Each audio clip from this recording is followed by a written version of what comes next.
for the cue. All right. Welcome back to everyone that's online, and thank you all here for joining us. I had to confirm we're not giving out Bitcoin or cryptocurrencies or something. It's great to see. It's great to see young people coming out to this, understanding the potential benefit of everything we have to talk about today.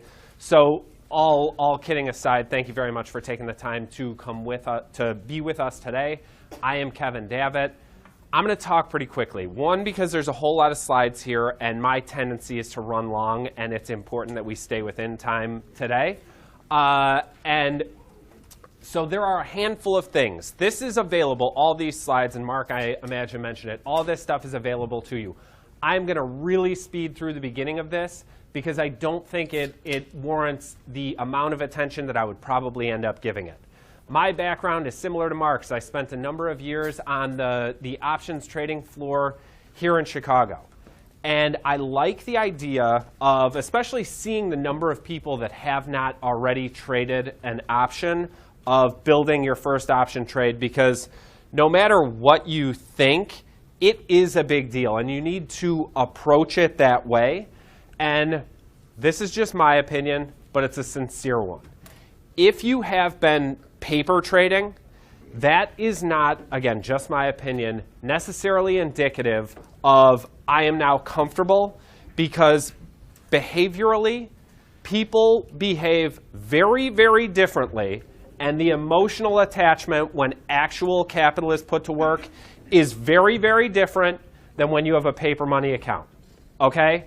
So before you trade an option, treat it appropriately, understanding the risk inherent in every market. And there's going to be a disclaimer slide here. I love talking about disclaimer slides.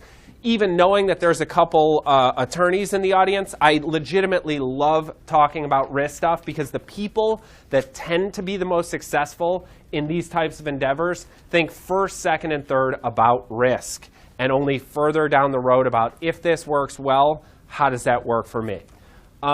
So when I think about placing my first option trade, now, granted, the arena was different in that I was doing it in a floor-based environment as a market maker. But just to give a little bit of perspective, I had to be a clerk, which entailed standing on the floor next to people that had done this for years and years, on average probably 15 years experience with the group that I worked with. And I had to do that for a little bit over a year before I got to trade a one lot. So let's think about that in terms of hours. We're talking almost certainly 2,000 plus hours that I spent immersed in this before I traded one option.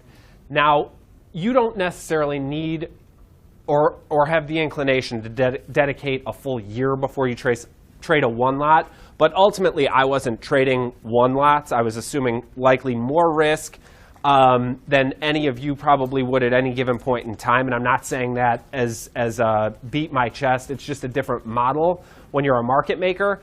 And now I don't trade anywhere near that same size, but that's my background. Do not marginalize the amount of front-end work that ought to be done before you trade your first option.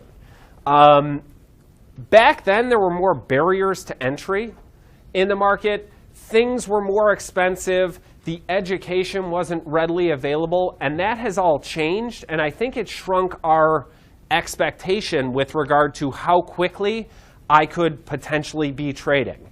And from a marketing standpoint, that's great. Groups want to get you in and get you active because that's how they make money. But this needs to be about protecting and potentially growing your money. Do your due diligence on the front end. Eventually, you're going to find out how it all works in the real world, but you need to do the front end work first. So there's a handful of slides here. And as I mentioned, I work for Monday through Friday. I work for Cboe Global Markets. That is one of the exchanges. We are part of the OIC. And there's awesome free educational material available at both venues. I had a question earlier, and there's just not the opportunity. This is super exciting to see this many people show up today and online And so I'll leave my email at the end of this and do my best to answer questions that we don't get to in a timely manner or source material that will help you out because, well, it's my job, and I enjoy advocating for this industry and seeing people come along and understand the utility of options. Here's our disclaimer slide. Nobody thinks about it. Everybody should. There's risk inherent in every market, no matter what. And behaviorally, we are marketed the greed end of things. We need to temper that and understand the risk inherent in whatever we're doing. And now I just have to briefly say that derivative markets, which often have a connotation that's negative, were developed, have been around for hundreds and hundreds of years, and developed as a tool to mitigate risk, to offset pre-existing price risk. And thinking about things in those terms, I think, is a good starting point. Things like futures markets and options markets were developed as ways to offset pre-existing price risk. And I know you. I won't continue that. That's inappropriate. You're late. All right, so this is what I promised you. All of this is available. I'm going to breeze through this in the beginning because these are the key takeaways. Understanding your symbology and expiration, understanding option chains, and to a certain extent, understanding your order type. But some of that work has really been offloaded to your front end, to your brokerage firm. And I already got a question about this. But I work for an exchange. We do business with all of these different brokerage groups. I do not advocate, I will not advocate for any specific broker. But it's important for you to think about what they offer and how that jives for what you're looking for. We will talk about some basic option strategies, buying calls and puts. Mark indicated that option buyers pay a premium and they have rights, and option sellers collect a premium and they assume an obligation. That takeaway is fundamental and you need to understand it. When you buy options, your risk is limited to what you've paid for them. When you sell options, generally speaking, your risk is undefined or defined to the extent that stocks can and occasionally do go to zero. Are you comfortable with that? All right. Now, see, stuff like this is what slows me down. Why is this in here? It's just slowing me down. Somebody might print that out. God, 2018. All right. This is another thing where we go back on symbology, and that means nothing to me, OK? And I don't think anything looks like this anymore. I'm going to breeze through it. I'm going to show you this. Again, I traded options for years and years. And I couldn't tell you that May means Q. May puts are Q. All right? You're not going to have to worry about that. Technology has made a whole lot of things that used to be cumbersome like this very, very easy. That's a great thing. Again, this means nothing to me. Things have changed all for the better because it doesn't look like this anymore, right? That was all computer talk on the back end. It looks something much more like this, and I know I shouldn't go back into the abyss, but something, do we have a pointer? Oh boy, we do not. I just turned this off. It's been fun, everyone. Now I left a ton of time for questions. I need tech help because I thought that might be the pointer, and I turned things off. If I hit it again, what happens? Hey, I can ad lib. I'm into that. I apologize. OK.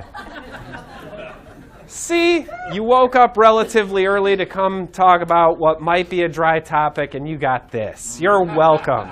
And free snacks. To those of you in the back, the lesson here is show up on time. Huh?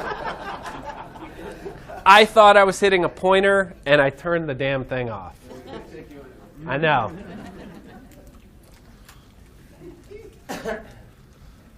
See, I should have just breezed through all of them. What's that? I have no idea. It never mattered to me.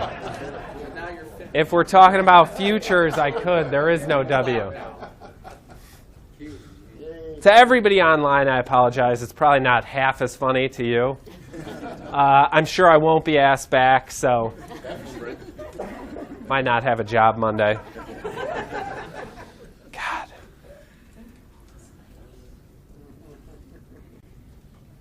At least now I have an excuse for when I run long. That's where we were.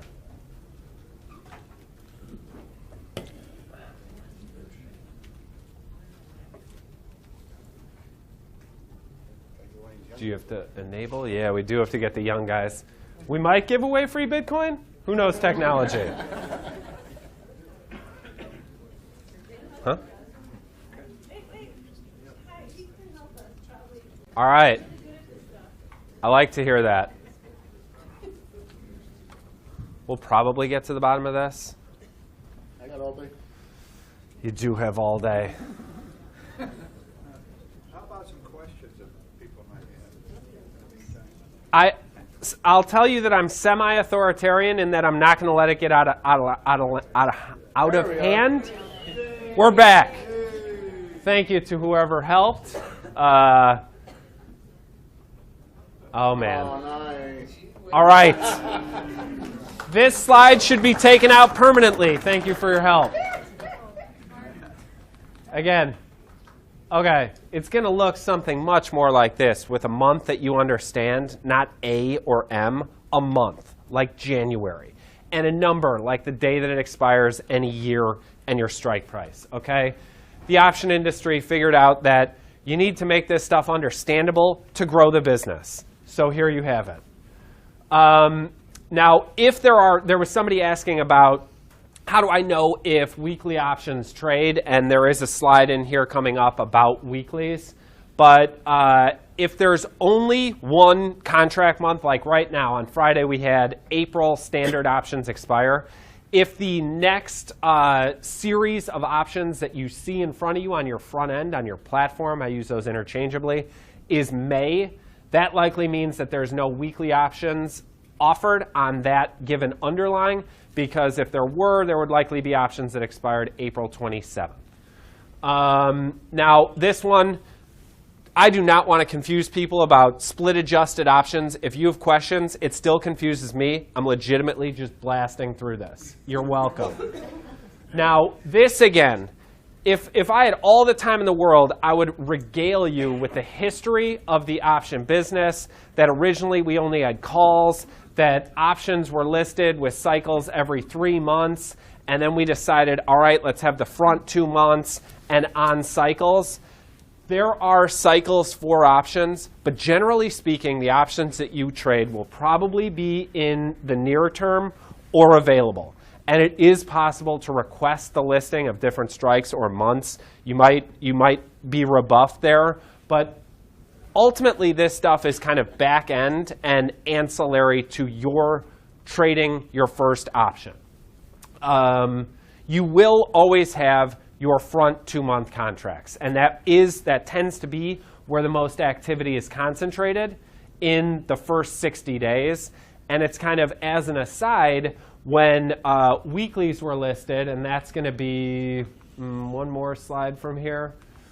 Again, this legitimately, in my opinion, does not matter. If you have questions, send them to OIC. Just kidding, sort of. Weekly options.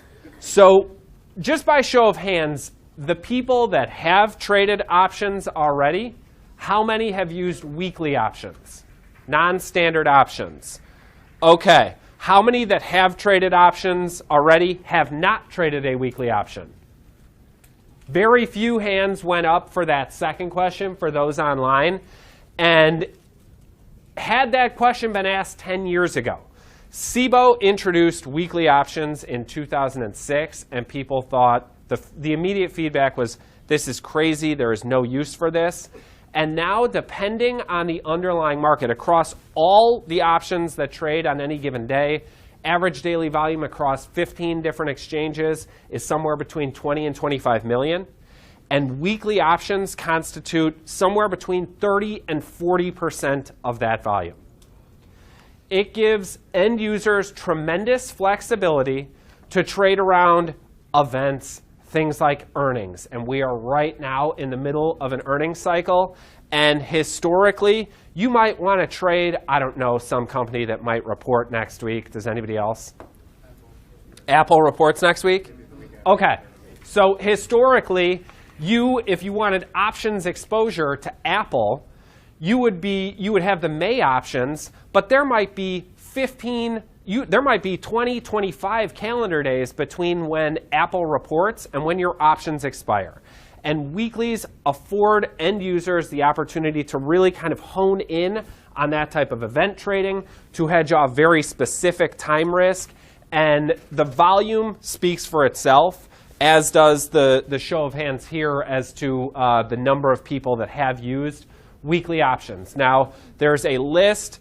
It's a little bit difficult to find, but if anybody has questions about does this thing have weekly options, there are, I checked yesterday, about 536 different equities that have equities and ETFs that have weekly options listed on them. Chances are, if something that you really like doesn't have weekly options listed, it's just not that popular. And this is not to make light of like some high school scenario, prom king or queen, but liquidity begets the listing of weekly options. And so if liquidity grows, then they tend to add those underlyings to the list. And then there are some specific end of month or quarterly options that may fall on, like the end of the quarter might fall on a Thursday. So that would be another non-standard option. But again, being able to target different dates. Okay? Now, we haven't talked at all about, and I already covered this, weekly options, earnings, et cetera. I'm doing a great job. Except on time, of course. We have until 11:15? Yeah? Yes. All right. OK. Understanding how, and I already got a question about how do I know if my options are American style or European style? And general rule of thumb, all US, like domestic equity and ETF options are American style, meaning they could be exercised or assigned early. Some, and I would go so far as to say most, index options are European style. The OEX, which if I asked for a show of hands, how many people have ever traded an OEX option? I expect 0 or some. OK, a couple. All right. Skews older. Used to be incredibly popular. OEX options are also American, but they're index. And again, understanding that and the potential benefit, there's also a potential tax benefit. I'm not a CPA. I'm not going to answer tax questions. But there are also potential tax benefits to index option outside of the fact that they're European style. They can only be exercised or assigned on expiration. Now, leaps are available. And again, I'm sort of going to let this group determine how much, if at all, we talk about this. Has anybody traded leap options? Options that expire in OK. Limited, there is great utility, in my opinion, as far as leaps are concerned, as a stock substitute, a defined risk stock substitute. These are ways to express a sentiment on, just like you would using shorter dated options, but going much further out in time. And at least in the interest of time here, and if you have questions, there weren't a whole lot of hands that went up. If you have questions specific about leaps, you'll have my email, and I'll address that stuff in greater depth offline. So this is maybe interesting, is that leaps long-term options are available on about 25% of all the equity products. Okay? So there is a broad offering as far as that goes. Beautiful graphic here. Graphic design team at OIC, whatever, just slows me down. All right. Option chains are full of information you need. And they are going to look different depending on what platform or front end you use. Now, my opinion, and again, I don't advocate for any specific platform front end, but I liken them to rental cars in that you get comfortable. Like, I got in an accident this person blew a yield this week. I could weave that into talking about options as insurance. I'm not going to. No promises later. But you can, sorry, what was I thinking about? You get used to the car that you drive.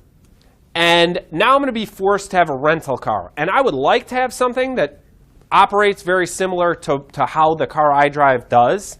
And that's kind of how I look at platforms, front ends, is you want something that's got 4 wheels and a steering wheel and you're comfortable with, right? It does what you need. Essentially, they're all kind of the same in that they share those characteristics, and there are some different bells and whistles. And people typically stick to whatever they get comfortable with early on, but they're all going to give you some very, very similar information with regard to where underlying prices are at, where different option prices are at, things like implied volatility, the Greeks, and you distill from that what you will. Okay? It's a picture with a whole bunch of information, some of which is going to be very relevant to you, particularly the price of a given option that you're looking at, or spread, or complex strategy. But there's going to be a whole lot of information there, and understanding what you're looking at is key.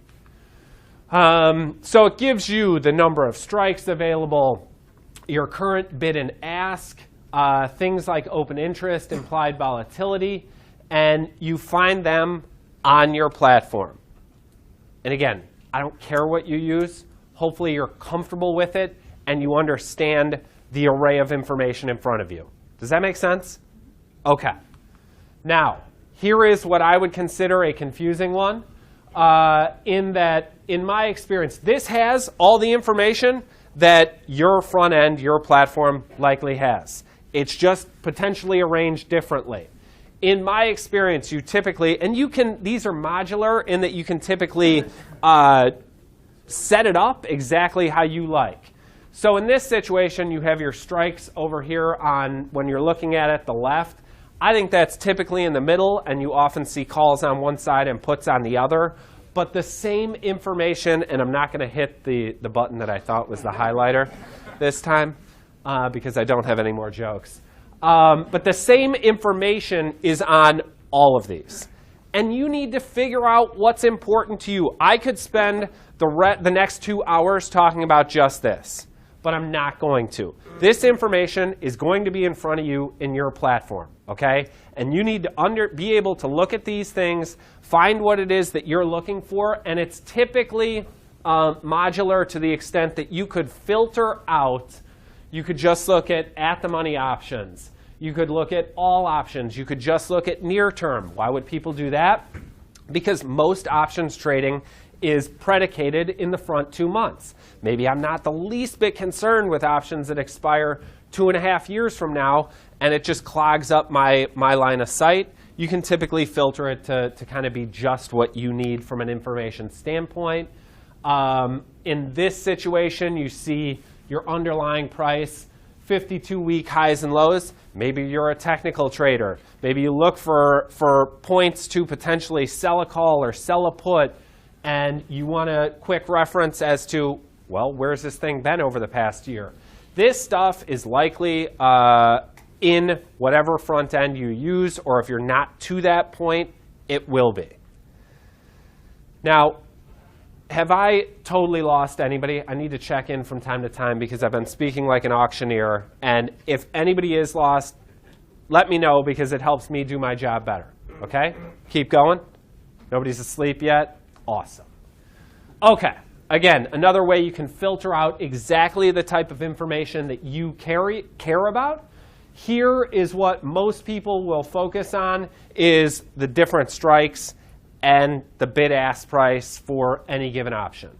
And just as a quick aside, those of you that have traded options for any length of time likely know, but I always advocate for, if you're entering the market, very, very often, this marketplace has become incredibly efficient and competitive.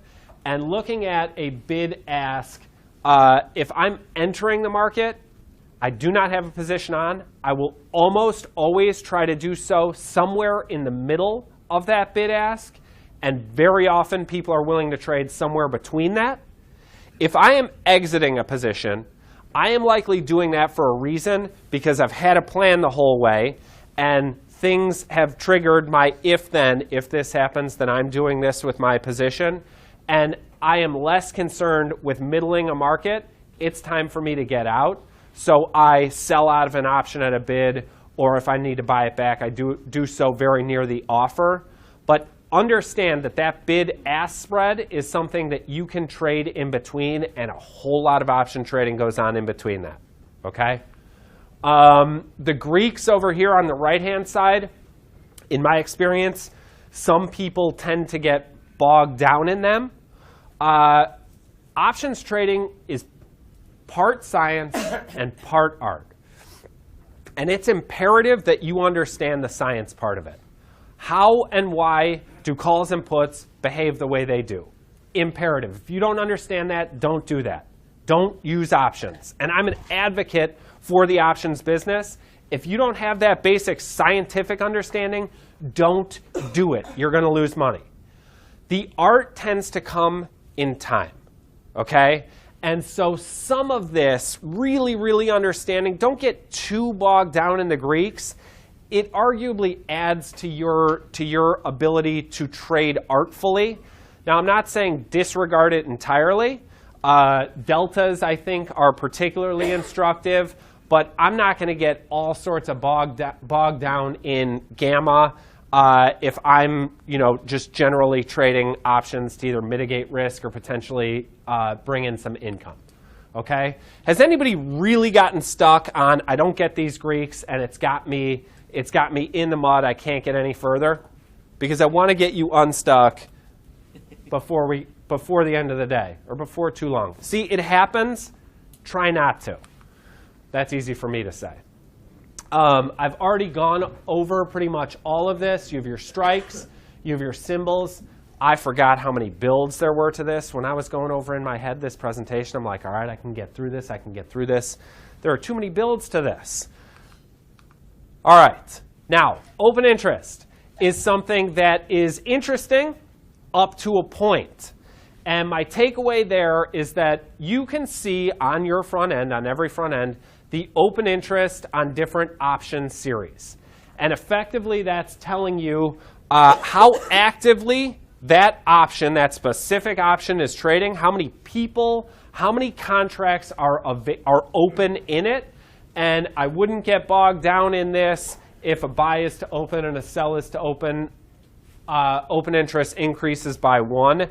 Open interest is a number, and in my experience, I'm somewhat interested in it if things change dramatically in the short term. For example, if there is massive call open interest, massive growth in call open interest in some underlying, that might be interesting from a potential takeover standpoint. Okay? I also think that people oversell the importance of that because options are not necessarily a zero-sum game. I can use a call, and you might think because I'm buying them, I'm bullish, right? We can make that simplistic belief, but you have no idea what sort of positions I have against where that might be offsetting something I'm short, something else. Like open interest is useful, and I would try to avoid trading options where there is none. Okay? That's the primary takeaway is if there's no open interest, do you want to be the guinea pig? If there is open interest, that means these options are liquid. People are interested in them. Just off the top of my head, it's sort of like, there's some reason nobody's downloaded some podcast or something. Nobody's interested in that thing. Do you want to waste your time on it? Probably not. Let me look at the top 200. Let there be some open interest in the options that you trade. Implied volatility. I loved how Mark addressed that in that it is, in some ways, the linchpin of all option trading, but it can also be a detriment. Like when I was trading as a market maker, it was hugely important. When I trade now as an individual, I understand it and it plays a role, but it's less important. Now, implied volatility is essentially the one thing that we make an assumption about in an options price. The other 5 or 6 variables that go into an option pricing model are known. Some of them change dynamically, but implied volatility is the current assumption about future volatility on a given underlying. Assumption. And that assumption changes constantly. Generally speaking, higher implied volatility means higher cost, higher relative cost for both calls and puts, and vice versa, okay? You could go on a deep dive in implied volatility. Don't let it be the reason that you don't trade your first option. If you have traded options, have some idea of what your, for example, 30-day mean reverting volatility tends to be. If you trade the S&P 500, what does 30-day implied volatility tend to revert to? Volatility is a mean reverting number. It can vary dramatically whether you trade biopharmaceuticals or consumer staples. There's a reason for that. Expected future volatility is often linked to how volatile something has been in the past, okay?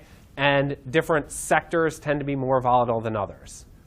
Don't let it be the thing that impairs you from trading your first option, but after you are trading options and you focus on a couple different names, understand what your mean reverting volatility tends to be in that name. Delta is theoretically how much an option's value should change for every dollar move in the underlying. Gamma is how much your delta is going to change for that same dollar move. Theta is an issue. Now, the growth in weekly options has led to an explosion in theta. Now, the primary takeaway here is that if you're trading short-dated options and you need to understand how quickly they can decay, particularly if you're a buyer of short-dated options. And alternatively, if you tend to sell options, people often focus on shorter-dated options for that same reason. They tend to lose value more rapidly than further-dated options. Does that make sense? That's your theta number. Alpha, I've done this for 20 years, and I've essentially never thought about it. If you are, we can talk later and you can fill me in. It's a relationship thing. Vega, again, market makers might care about it. Do you? You can try to woo me with your tale of how much Vega has impacted you to this point. At the end of this, we're not going to spend a whole lot of time here. And Rho. Now, I'm going to make an age joke. The audience does tend to skew old, but here we're doing a whole lot better. And I can make these jokes about this guy understands and remembers when interest rates used to go up. Sometimes it kills. But we have been in an environment of historically low interest rates. And at some point, they're going to start moving up, and that stuff might matter a little bit more. But it certainly shouldn't concern about Rho. If that stops you from trading options, you need to talk to somebody clinical. Okay? All right. Beautiful visual helps us not at all. This does. Buy to open. All right. This means I don't have a position in something already. I am buying an option to open a position. I'm purchasing transaction to create or add to. If I'm already long an option and I want to buy more, that is buying to open. Okay? And I got to speed this up. I know I was killing and the turning it off didn't help, but I got to speed this up. If I lose anybody, give me a little you got to slow down just a little bit. Buy to close. I sold something to open, and now I'm buying it back. That's a buy to close. Sell to open. I have no position in this option contract, and I am initiating a sell. Sell to close. I bought this call, I bought this put, and now I'm reversing out of my position. If you are reversing out of something that you own, you're closing a position. If you already have a position, and you're adding to it, or you did not have a position previously, that is buying or selling to open. Okay? Ultimately, your broker knows what you have on, and that stuff comes out in the wash. So it's not something to stop you from trading. A market order. That is going to get executed at the best bid if you're trying to sell something at that point in time, or the best offer if you're trying to buy something at that point in time. You are going to get filled if you send in a market order. If something weird happens in that time frame, you are taking on that I'm sending a market order risk. Okay? A market order is going to get filled. I would be much more likely to send a market order to close a position because I had a plan for it, and now it's time to get out, and I'm not quibbling over a penny or two. I would be much more likely to send a limit order to enter a position. And a limit order is specific, right? Like when you go to the store, you don't get to put in a limit order for your shoes. You can't be like, all right, if these come down to $53, I'm going to buy them. There is an offer, and you either pay that or you don't. But you can put in on any call or put option a limit order that says, I would buy this option at this price. And you can either put that in as a day order or a GTC or sometimes for a specific time frame. Okay? I would recommend using limit orders as frequently as possible, particularly when entering the market. Allow the market to come to you. Getting into a position, we're often very excited about it, right? And so it's really easy to get into a position, and this is self-imposed discipline, is entering a market with limit orders and getting out with market orders. Because our mind can get in the way both ways. I want to get into this thing, right? I did all this back testing and this work, and I want to get into the market. And then on the way out, it can be like, no, it's going to go a little bit more or something, and I don't send a market order, and all of a sudden you've lost 3/4 of the premium that you should have sold out of. Okay? Stop orders. Anybody use stop orders? Yes? For underlying securities, for the most part? Stop orders on options, I don't think are hugely utilized, and I think there's a reason for that. But essentially, they're a contingency order that if you put in a stop, becomes a market order if something else happens. And then there are these stop limit orders. Your risk on a stop order is typically gap risk, where something gets triggered because there was a big move in the underlying, which can happen for a variety of reasons, geopolitics or earnings or something. And whenever that market reopens, you're going to get filled. Now, that can be a good thing if you're panic and you just need to get out. But by and large, if you use stop orders, I would recommend that you try to use stop limit orders because every once in a while you could get some crazy fill where you're super frustrated. And by and large, I don't think there's a whole lot of use as far as stop orders are concerned in the option marketplace. Awesome visual. All right. How the hell does this all happen? And I'm just going to, OK. So historically, a lot of this happened. You would call up a broker who's getting paid too much, and you would ask how things traded. And they would give you a market that was wide, and you'd be like, OK, yeah, I'll pay you $80 to call this down to some guy on the floor. No. You see all of this on your platform these days. You hit buy, sell, whatever, and it's routed electronically to the best bid or offer. There are 15 different venues where you can shop for most all equity or ETF options. Apple option, 15 different places you could buy or sell it. What do you care about ultimately? Exactly. Just how we do economics, right? You go to where the best price is. You don't care where that is. And that's how it gets done. These things are all routed electronically. Some markets, is anybody trading 1,000 lots regularly? OK, chances are nothing you're doing is being brokered. We're going to skip through it. If you want stories about that, it's great. Sometimes we still do tours from time to time on the floor. There is still a robust open outcry market in SPX options. in VIX options, in Russell 2000 options. There's a reason for that. We don't need to spend a whole lot of time today on it. Orders are filled. Information is being sent back and forth via wires really, really quickly. Anybody waiting for a call back from their broker half an hour later on how's my order these days? No, exactly. You know, in like fractions of a second, particularly if you send in an order that's close to the market, I'm filled or I'm not, right? Maybe these slides need to be updated. I'm just kidding. There's a point to this. You need to understand kind of how the market's evolved. The takeaway here is that it's hugely, hugely efficient and very, very quick, where all this information bounces back and forth between your order, routed to the best exchange, sent back to you with a fill, and there's this intermediary, the Options Clearing Corp, that guarantees that if you and I agree to trade an option and I go out of business, that doesn't matter, that you are still made whole on that. So ultimately, the Options Clearing Corp is the end buyer or seller for everything that you trade.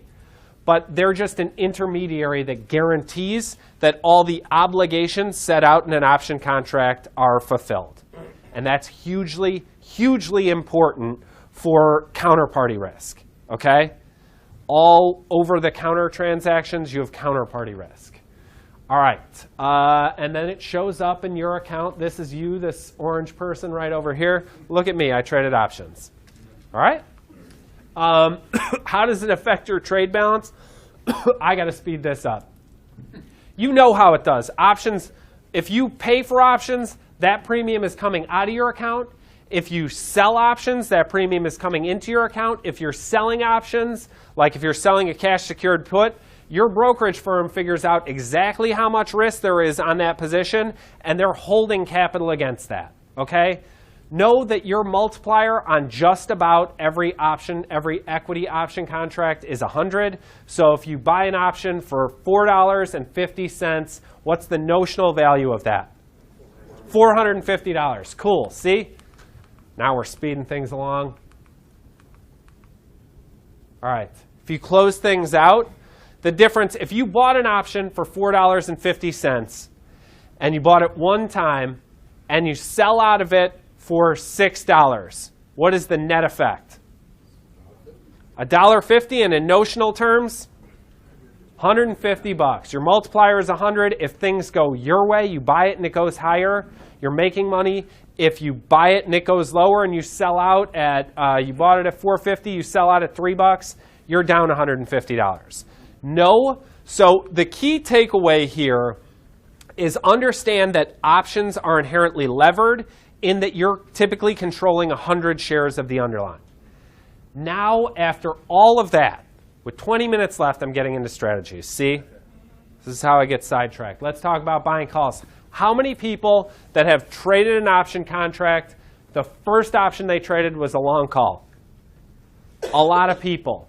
Super duper typical. There's a reason for that. Most of us are used to kind of participating on the upside. We tend to think bullishly. Calls allow us to express that bullish sentiment with the potential benefits of leverage and defined risk. That's the key takeaway here. Okay?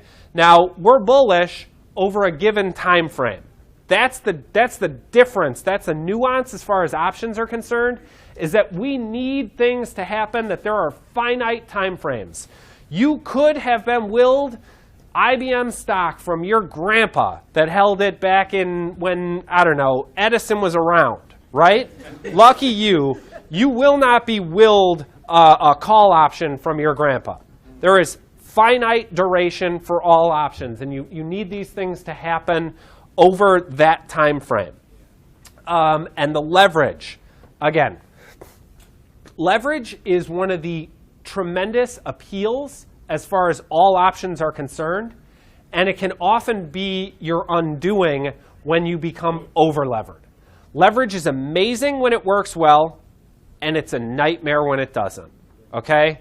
Lehman Brothers is the perfect example. Again, if I had you here all afternoon, I'd talk to you about 33-to-1 levered, and a 3% move against you wipes you out. Leverage is great. Options are leveraged in the extent that I could buy say I'm interested in a $50 stock. How much capital do I have to put to work to buy 100 shares of it? $5,000, right? But I could buy an at-the-money call for $1 in premium, which, as we all know, works out to $100, right? And I am controlling that $5,000 worth of notional product with $100. Okay? That's leverage. That's powerful. Okay? Ultimately, if the rubber meets the road and you decide that exercises it's in the money, you're going to need that $5,000. But I'm controlling something with a significant notional value with significantly less. All options are levered. Okay? Why would we buy a call? Well, we just ran through it, and in the interest of time, we're bullish, and we want limited downside risk. Stocks can and will occasionally go to zero. Okay? Buying a call allows me to express that sentiment in a defined risk position. We already talked about how we need to multiply our premium by 100. And here's how these things pay out. Now, this takeaway, knowing what I need to happen and thinking about things in terms of break-evens is important. And if I buy what's my example here, a 45 strike call for $3, I know that if held till expiration, I need the underlying to be at $48 just to break even. Okay? So I need to overcome that premium. I'm adding the premium that I paid for that call option to my strike price to figure out my break even. I may not be intent on holding that option all the way to expiration, but if I do, I need the stock to be at that point to make any money on my position. I am a visual type as opposed to the last slide. Like a lot of engineers like to trade options and they love the spreadsheets. This works for me. Figure out. And when I became really comfortable with the idea of actually trading options, I would see these when brokers would come into a pit and ask for, just throwing out an example, like a strangle or something. I would see in my head what the P&L graph at expiration on a strangle looked like. And when you start seeing that, kind of visualizing it, that's probably a good indication that you're becoming really comfortable with an idea. Visualize what this long call looks like at expiration. Already ran through this. I'm doing amazing except for time. All right, stuff to think about.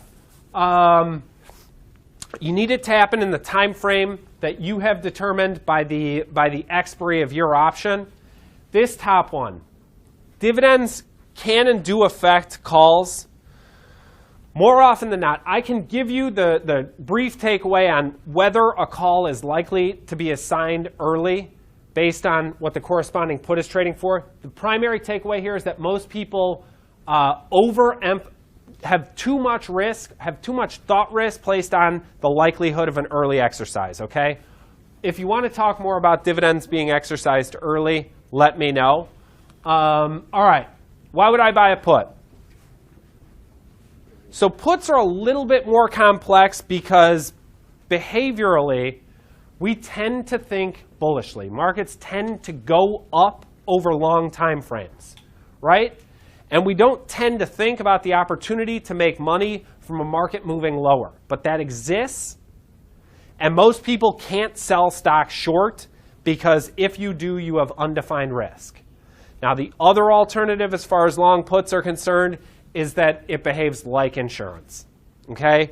And I think I mentioned that I got into a car accident this past week, and fortunately for me, I had a long put in that I have car insurance, and so too did the person that I had.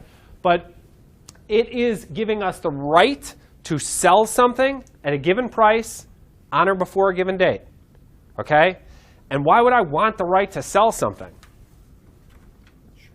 Either because I have price risk already, and I want to know that I'm protected below it, or I think it's going lower, okay?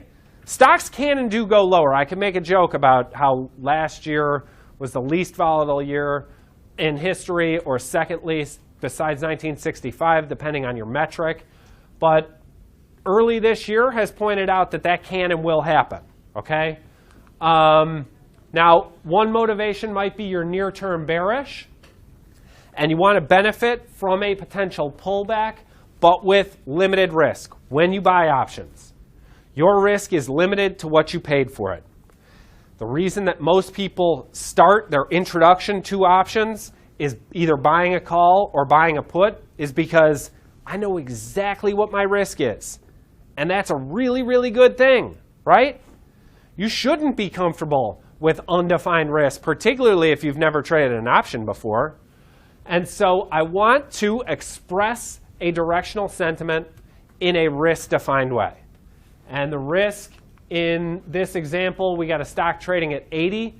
I think it's going to trade lower, but I'm not comfortable just selling stock short, or I'm not able to just sell stock short at 80. So I'm buying a 2-month 80 strike put for $250. What's my notional risk? What's my maximum risk? $250. Nice. You guys are listening. For those online, I apologize, but hopefully you're shouting that at your screen right now.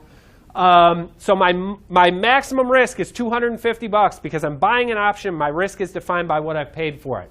Now, I should have waited a second for the engineers. When I am becoming comfortable with this, I'm already thinking about, if I hold this until expiration, what do I need the stock to do? Here's why puts are a little bit more difficult, because subtraction is harder than addition. It's true. It's true. Even to you math nerds, right? It's a little bit harder to take stuff away. It's like, no, don't take it away. 77.5. How did I come to that number? I took my strike price and I subtracted my premium in this situation. I need the stock to be below 77.5 at expiration to potentially make money on this position. Visually, this is what I'm thinking. And here's my opportunity on the downside, but here's my comfort level. I know my risk. It's $250. All right. This is the same slide as before. You need stuff to happen in the time frame that, how are we doing on time? I'm getting to speed it up, Kev. All right. You need things. Options are frustrating.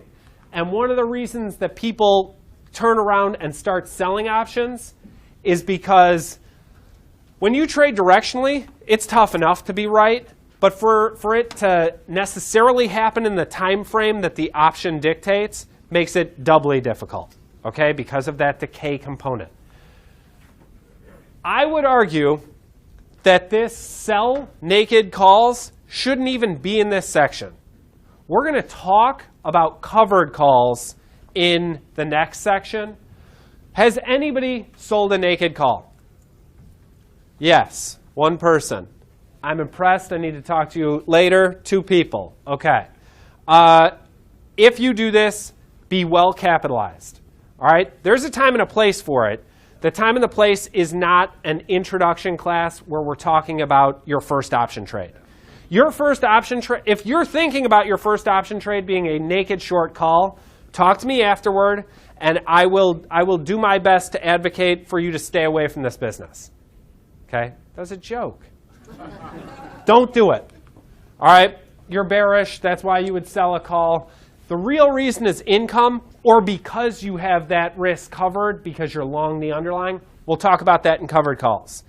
You sell options, whether they're calls or puts, because you have a directional forecast, but typically to bring in premium.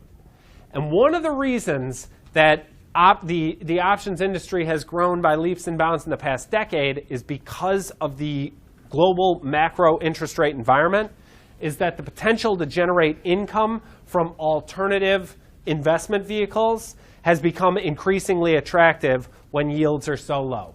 So in the interest of both time and your pocketbook, we're blasting through selling naked calls because you're not doing them.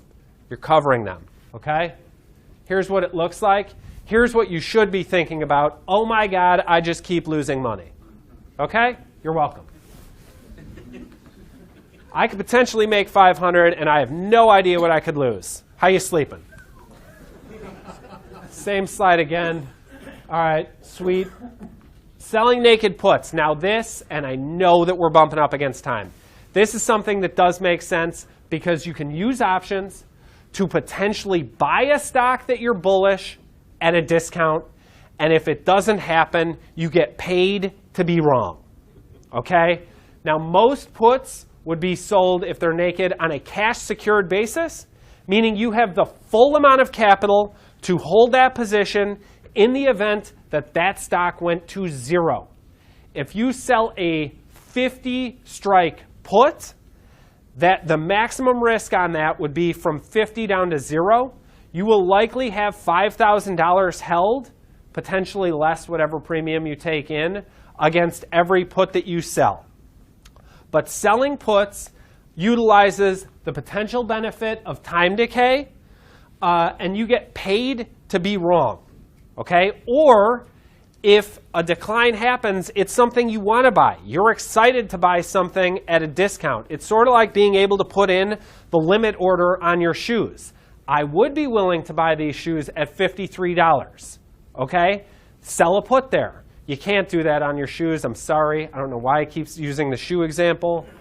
But you're harnessing the benefit of time decay, and your risk is substantial but defined to the extent that stocks can only go to zero. All right, how many minutes do I have? I'm going to leave no time for questions, which is so typical. But I will hang out later. Not all day. I'm going to a concert later. And so understanding that if you sell risk, there are a variety of potential benefits. I want to buy something when it goes on sale. I have a couple of minutes. And if I'm wrong, I'm getting paid to be wrong. And if I went back to the first, like the early disclaimer slide, the people that tend to be most effective in this business tend to think about what the hell happens if I'm wrong? Because, and as anybody that's done this for any length of time can tell you, you're going to be wrong pretty often. And it's about understanding how wrong can I be? And that's a testament to the utility of options because they give you some cushion potentially to be wrong and to not get clobbered versus I bought the stock at 50 and now it's 25. What am I doing? Right? So, but there is this time frame constraint. And if you're selling options, so I'm going to harp on this in my last couple of minutes. You buy options, that's great because you can define your risk to exactly the premium that you paid for them. You are likely trading directionally. That's going to be difficult to be right consistently. And you need to overcome that premium if a position is held until expiration. If you sell options, the most that you're going to make is the premium that you bring in. And you're assuming significantly greater risk. You have assumed an obligation, and you need to be able to fulfill that. And fulfill that means I understand exactly the risk that I'm assuming here. Okay?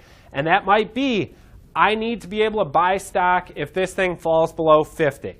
Now, there are a lot of people that start selling cash secured puts, and then when the stock actually declines, they start playing mental games. You either did or didn't want to buy it on a pullback, okay? But defining your trade outlook at the outset, I am not doing this to buy stock. I'm doing it because I'm trying to bring in income. And if this put that I sold for $5 goes to $8, I'm going to cover it. Not the mental game of, well, I kind of meant to buy it. No, have a trade log. For those of you that have never traded an option, that's going to be the one takeaway that you should write me an email, thank you, in a year or two when you're at this. Write down everything you're thinking about when it's time to trade something. And write down your plan for if things go well and if things go wrong, and stick to it. You will do well as a result of that. I'm probably right up against time. I probably left no time for questions, but I will try not to sneak out of here right at the end.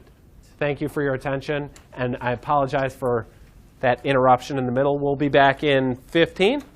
Yep. 1 minute. Oops.